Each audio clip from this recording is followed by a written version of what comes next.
bad situation at Dygard. You go to MC Anderson. It's a whole new deal for you.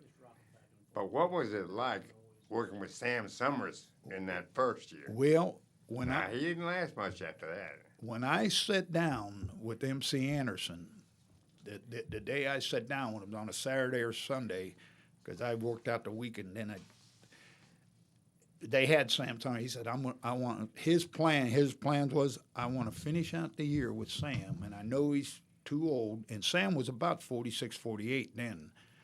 I didn't realize that. Yeah, he was older then because he runs short track. So Sam Summers was a good short track racer and everything. He was a good racer.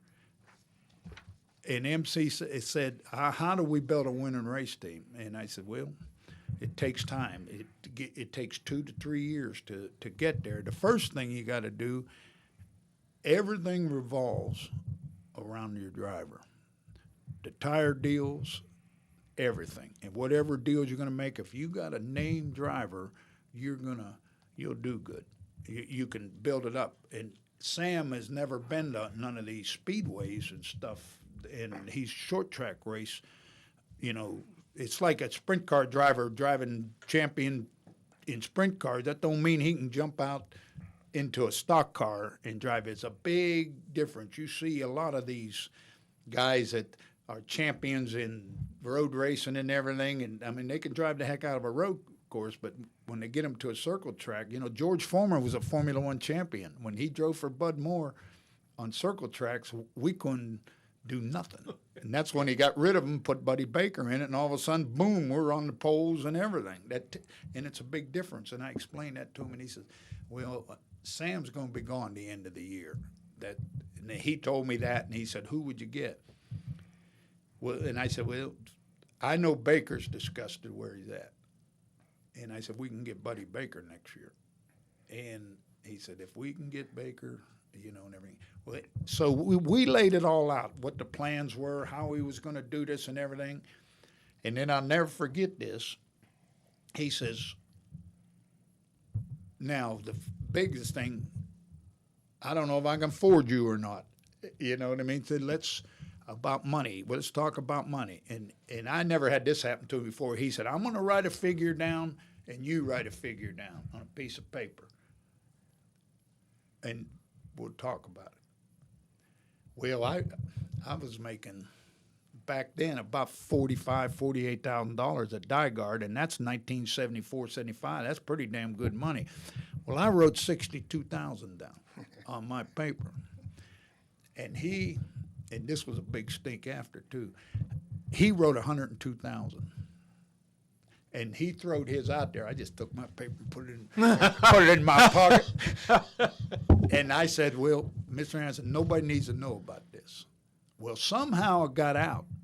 And then Herb Knapp started all these other crew chiefs start going to their owners and saying, "That young punk kid down there in Savannah, that Ifft kid, they're paying him $100," and it got out in the Charlotte Observer. Tom, I don't know how he found out, but he found out what I was making. MC had to tell him because me and him was the only two that knew about it. I never told none of the workers or anything. And he found out, but he put it in the Charlotte Observer. Well, all of a sudden, Junior Johnson come to me and said, "David, you're going to ruin this racing."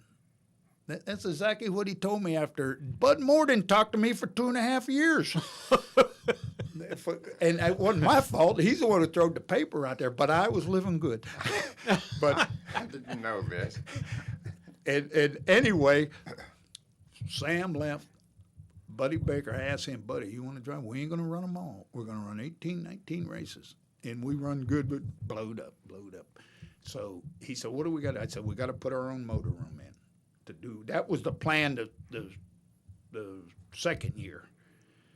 So we went and bought the equipment and everything. We had a little 5-car garage, and we built onto it and put a motor room in. And the motor room was little. We put a dyno in, and back then everybody had to dig in and built the dyno. And I bolted motors on and cleaned cylinder heads, go in there and build a gear, pack a hub, whatever, build a fender.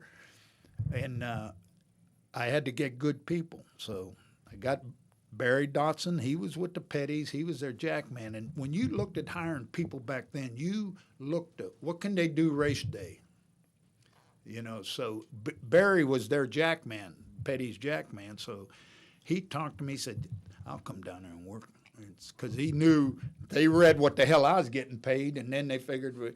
So we did pay them good, you know, everybody good, where they're making $250, $300 a week, and we're jumping at the $700, $800 a week. I mean, we could get and they worked. But the guys that I hired, if you told, we had about 6, 8 of them, if you told them, we can't pay you this week, but you guys are going to win the race, everyone would say, that's fine with me. They were racers, and that's what you had to have. They weren't numbers at a shop. They were racers. When we talked to John Dotson, he told us about MC having some or all of the crew followed by some sort of private detective and who reported back to him about what everybody was doing or not doing. If MC was paying crew chief $102,000 and he was paying crew guys whatever, 1,800. yeah. I would assume that he saw that as protecting his investment. His investment, yeah. Now, what kind of experiences did you have, if any, with the private detectives or whatever? Well, they had to follow me when I left the shop. There was a corner bar, and me, Ducky Newman, and Pete Peterson, and Barry Dotson, I would stop and have 2 or 3 beers. Then we'd all go home, and I'd mow grass and whatever, you know. But I tell you how that started, and probably Parson is going to say, David, don't tell this story. Get that book out. I'll show you. Phil come down that started when Benny started driving for us. Baker drove 1 year, and we led.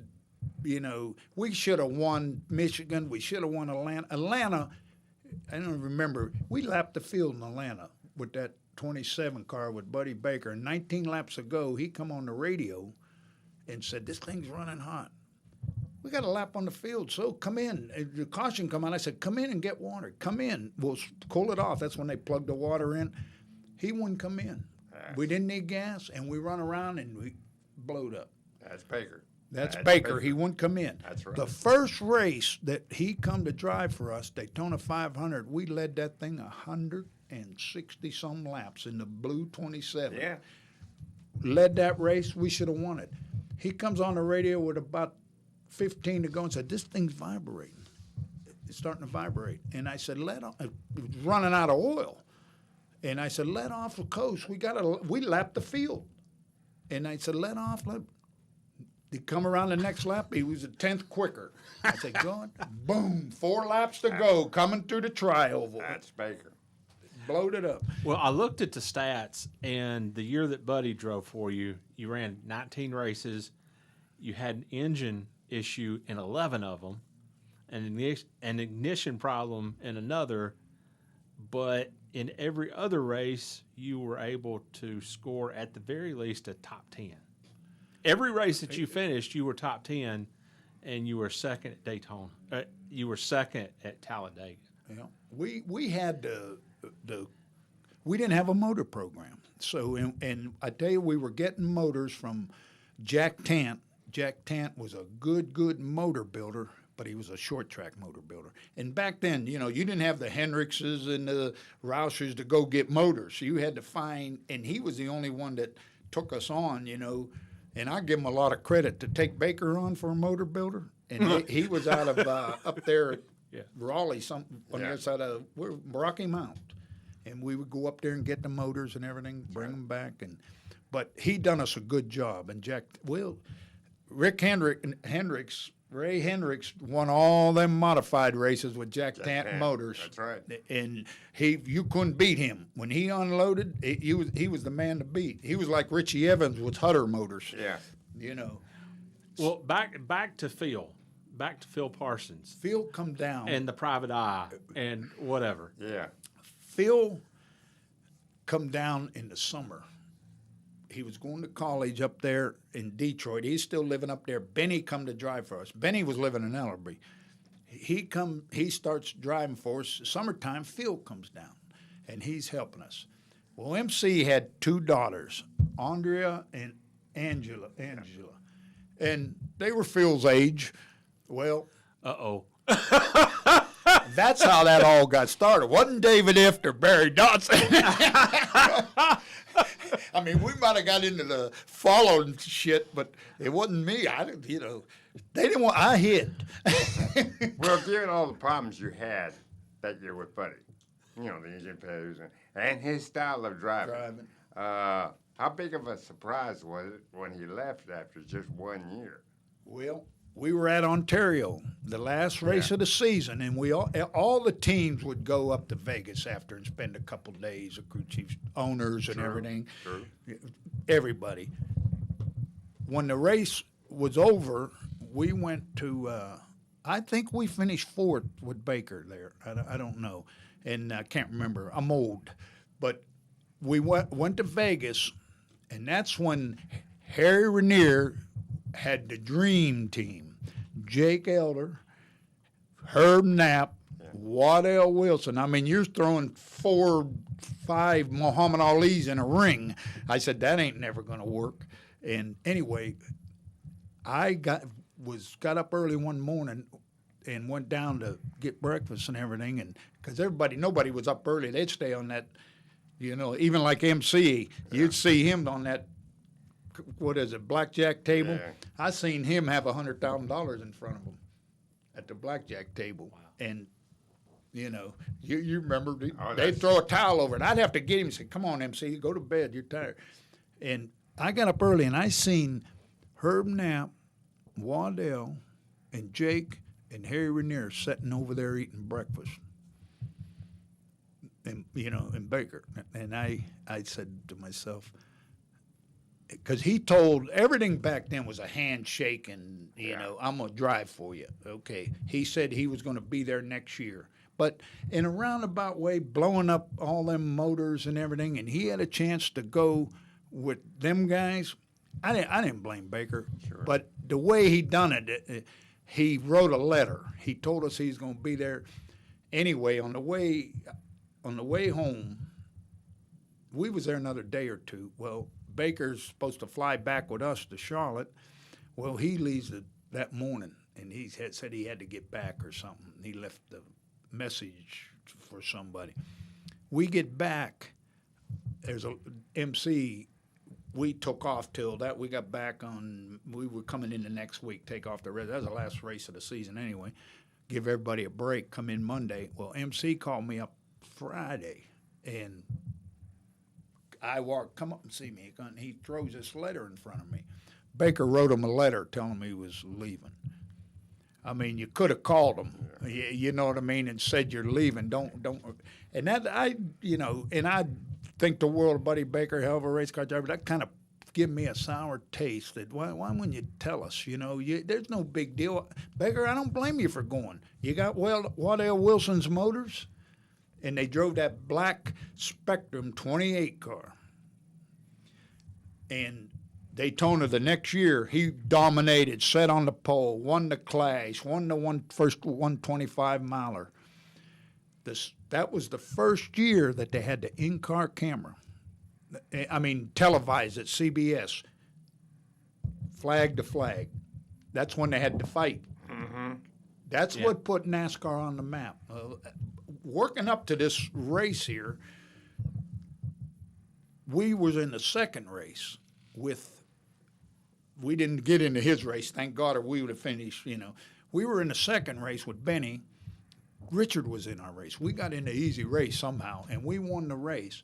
That was the first year that Richard Petty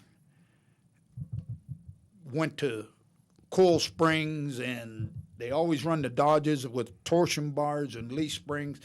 And Dale and them, they didn't know nothing about it. He was actually going to look. We lapped him in the 125 miler. And when we went in Victory Lane, I tell you what kind of guy Benny Parsons was. When we went in Victory Lane, Benny got out, and I thought he put his arm around me to hug me or something. He grabbed me and said, "You got to help Dale and Richard. He's going to kill himself." That's what he said to me. Really? He said, Benny Parsons said, that's what he was more worried about, Richard Petty running. And we just wonder, and I said to him, Okay. So we go down, everybody's changing motors after the qualifying races, and I go over and I see Dale, and I said, Dale, you struggling, ain't you? And because Dale always kidded when he'd grab your hand, and I would go home, I was bruised up all the time. He'd grab me, put them thumbs in your, and I'd go home, my wife would say, what's all them bruises? I said, that damn Dale Edmond. And Been there. yep. Anyway, I said, Dale, come with me. We went over to the truck, and I got 4 coil springs, 4 shocks, and he had a Hopkins chassis just like we had, same thing.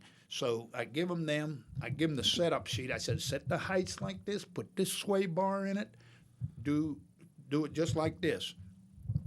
Richard even said, he said, boy, when that young kid helped us, that Ifft kid, he said, this thing took the flying. He couldn't drive it. You know, they was all screwed up. And anyway, he won the race. When Donnie and Cale and them crashed, he's 2/3 of a lap down. We finished 6th, and we stopped every 20 laps because we cracked the cylinder head, and we had to stop and put water in it. He wins the race. Darrell Waltrip right on the inside of him, and he's on 7 cylinders. And that's how bad Richard Petty went. He comes around, wins the race. They had the big fight and everything, you know, and we go to Richmond the next race. No, I'll get back to what you asked me, but while I'm on this story, we go to Richmond the next race. Richard Petty brings me this mug. Got his face on it, STP, everything. It's in a box. He said, David, thanks for helping Dale and them down there. And he said, they only made 20 of these. He gives me this mug. I open up and said, damn, man, that's really Richard Petty, you know, give me this. And I'm, 28, 29 years old, and Richard Petty, you know. So I take this mug home. I tell my wife, look what Richard Petty gave me, you know, after Richmond. Put it on the mantle. I get home the next race, it's gone. She hated that mug. She hated that thing. That's the ugliest look. And it would be gone. I said, where's my mug? Finally, this went on for a year, 2 years. Get home, I'd get it back, put it back up there. Finally, she got sick of it, taking it down. She left it up there. I'm at a flea market one day, just walking around a weekend off, and there's one of them mugs sitting on this Mexican's table or whatever it was. And I look at that thing and I say, what do you want for that mug? And he says, how many do you want? I said, how many do you got? And he said, I got 5,000 of them. I bought them at a warehouse. I went home and I told my wife, you could take that mug down. I never told her. I said, Richard Petty, you only made 20 of these. Now, you had been running a partial schedule with Benny. But no, the first year Benny come, we run them all. Baker. Yeah, Baker. You had been running a partial schedule with Baker, but then you started running full time with Benny. What went into that decision? Well, when Baker left, and I tell you who called, and I tell you how stupid I am. Terry Labonte called. He wanted out of Billy Hagan's deal. And I just sitting there getting on it. This little guy that drove, what the hell was his name, drove the 3-car, never was famous yet, before he went with Osterlin. Yeah, I've heard Dale somebody. Dale Earnhardt calls me. He said, David, get me that ride. He was still driving late models with Sammy Yard, Jack Ingram. MC owned Savannah Speedway. Well, they would come down there. He would have a big race about once every other month. And he would give all these guys, the big guys, a couple $100 extra. And Dale would come down there, and Dale would stay at my house. Because when we were with Darrell at Robert G's, he always worked on his late model there, and I would help him in the evenings. Instead of going back to the motel, what the hell was you going to do? So I'd help him, and me and Dale got to be good friends. And well, I said, you don't need no room. And who was the guy that took care of his car? He owns a parts store or something. I always used to go with Dale when he raced the late models. Gary Hargett? Yeah. Yep, that's who it was. And him and Dale would stay at the house. And he called me and said, "Get me that right." Well, the thing I remember him, he drove Johnny Ray's car when he first started, and he flipped it down there at Atlanta, and then he drove a couple times out there at Charlotte, never done nothing. I said, you know, it makes a big difference. But his problem was when they run them late models and them Novas, and the wheels were outside the fenders. When he got in Osterland's car and them tires were inside the fenders, he was a hero. He could lay on them then. But when the tires were outside the fenders, it was like modifieds. They couldn't do that. That's right. And he won one race, and that was Martinsville. And how many years did he run them things? And I says, man, I need to get. But then Benny called, and but there was a bunch of other ones called Skip Manning, a bunch of guys, and because they knew we had a good team. Over that winter though, we went and bought motor equipment. And I tell you who we bought it at. It was for sale. You remember, a lot of people don't remember, Gap and Roush. Wayne Gap and Jack Roush had drag cars. That's right. Gap and Roush up in Detroit. Well, I found out that they were breaking up and they were selling their motor equipment. So I went up there and bought their motor equipment and had it shipped all down, and we put the motor room in. Well, who's going to build the motors? Ducky come. I got Ducky away from Ducky. He come down there, and Lula Rosa. Yeah. I hired Lula Rosa at Dygard in Daytona. He come out of Long Island, walked in there, said, "I'll do anything, race. I'll mop the floors, whatever I need to do." And I hired him, and he went in the motor room, and he learned from Robert Yates, Ducky, how to build motors, Ducky Newman, and I mean, that's how Lula Rosa got where he's at. He learned off the best, and then I got Louis to come down there and everything, so we had Louis La Rosa, Ducky Newman, and anyway, I didn't hire Dale, which I should have, but Benny come, and then, you know, in my mind, I said, you know, Benny ain't going to tear shit up. And I was looking kind of, we can run good, or you know what I mean? And like Benny won 7 races in 11 years at LD DeWitt, and hell, we won like 5 or 6 in 2 years, you know. Yeah. So, and then we got Melling Tool, and I tell you this story about Melling Tool, how we got Harry Mellon to sponsor us. MC didn't want to sponsor. This was the first year. We're going to Michigan, the first race. We're getting ready, and Doug Bland was the PR director at Michigan. He called me and said, "David, we got a guy that wants to sponsor a car for Michigan." And I said, "MC don't want no sponsor. He don't want to be obligated." And he says, "You don't have to do nothing. We'll furnish the decals and everything at $10,000. Never forget. Well, $10,000 back then, that paid tire bill, pay all the expenses to go to the race. So I went in and I said, "They got this guy wants I don't want to be obligated." I said, "There's no obligations, you know, about it. They're going to put the decals on. Just leave MC Anderson off of it. It was decaled anyway, you know." And he said, "All right, you handle it. I don't want to be obligated." So we go up there.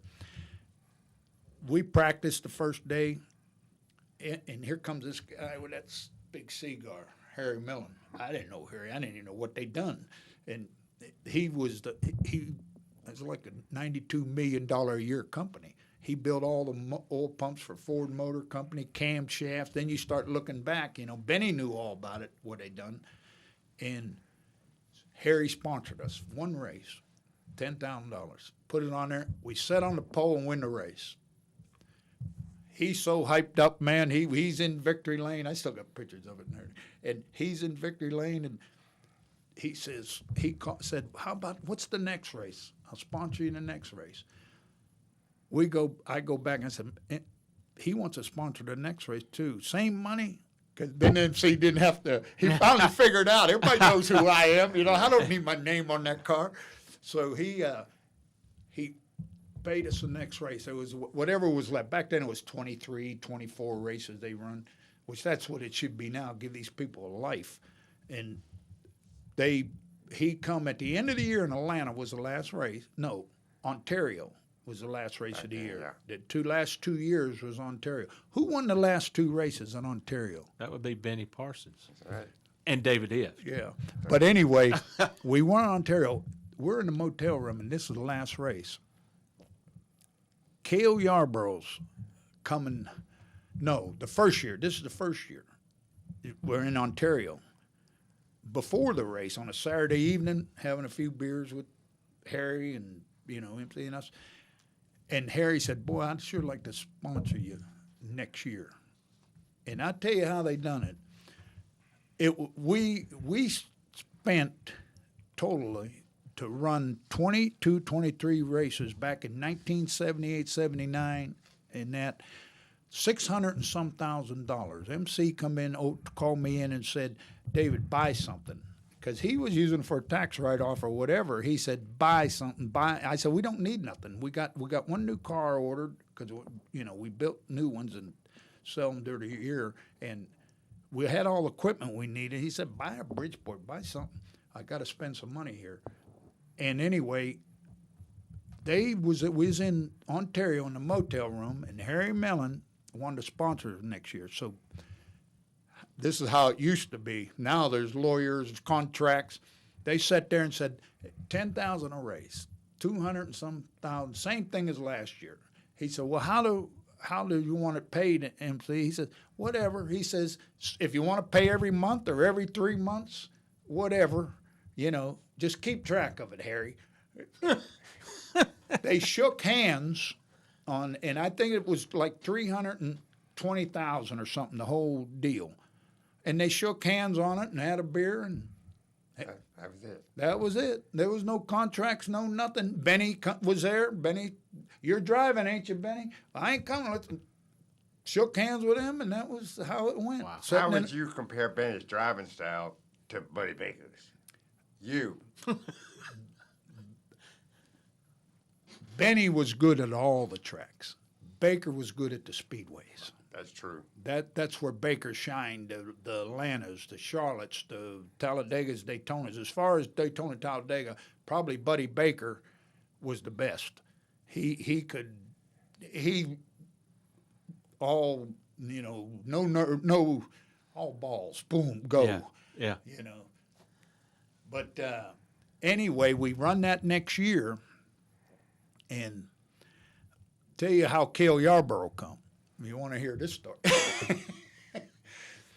I'm setting. Well, let's go ahead. Back to Benny. Before we get to Cale, 1980 World 600. DW and Benny, they have themselves one best 600 everybody ever says. The last 4 laps, they must have passed each other 6-8 times. Right. Back and forth, back and forth. People, they won't remember this, but that last pit stop was everything. Who was going to get out first on the green flag stop. During that race, they had a rain delay. I don't know if people don't remember that, but they had a rain delay. While them cars are setting, they had a tire problem too. Everybody was out of their scuffed tires. You didn't scuff tires back then. You scuffed 1 or 2 if you knew the track. But Goodyear had a tire there that if you put them on new, they were going to blister in about 20. If they didn't, you were lucky. But if you had ones that were scuffed in and had a lot of heat in them, well, the week before that, they always had an open house. And they had this rain delay, and we got to go with new ones. And people weren't even putting new ones on. The ones they took off, they were putting back on because they knew they was going to blister. Well, Barry Dotson, I said, we got to get some tires. And he says, Harry Hyde, he was doing, what was that modified dirt racer up north that he done? I can't think of it now, I will in a minute. But the week before that, everybody went and practiced and tested. Well, he was out of the race. Barry said he's got some scuffed tires over there on the rain delay. Not to change the subject, but come race day, Barry Dotson was excellent. He could clock cars, tell you what new right sides are going to be better than left side. He was excellent race day. Anyway, he says, I said, go get him. We went to Harry Hyde, got a set of tires that he practiced on the week before tested on, and we brought them to the pits, and we're going to save them for the last pit stop. Now, Benny was a type, he would take second before he put a dent on the fender. That's just the way he was. He was going to, if somebody come up and you know, was going to, I remember at Bristol one time, here comes Dale. He just moved over, let Dale go. And after the race, I said, damn, Benny, you know what I mean? I said, what the hell? At least make them work for it. and he says, why? He'd wreck me. And he's right. Wow. Benny said, why? He's going to wreck me. We finished second, didn't we? So what more can you say? You know, that was Benny. But anyway, they have this last pit stop. We've got to get a 11-gallon of gas in a can. We got to get 13, 14-gallon of gas in this car. We're going to 2 cans, right side tires. Skippy was our gas man. He was Benny's friend, which he was a good gas man. Junior Johnson, and I knew it, he had a 14-gallon gas can with Henry Benfield. Actually, Barry brought it up. He said, you need to get Junior's gas can. So we got about 10, 15 laps. We're going to pit. That would be illegal, though. It was, yeah, I don't know how he got away with it. Anyway, I go down there. Junior was leading the points. Darrell was second, right behind him. We were like fourth in points. I went down there and said, Junior, let me borrow that gas can.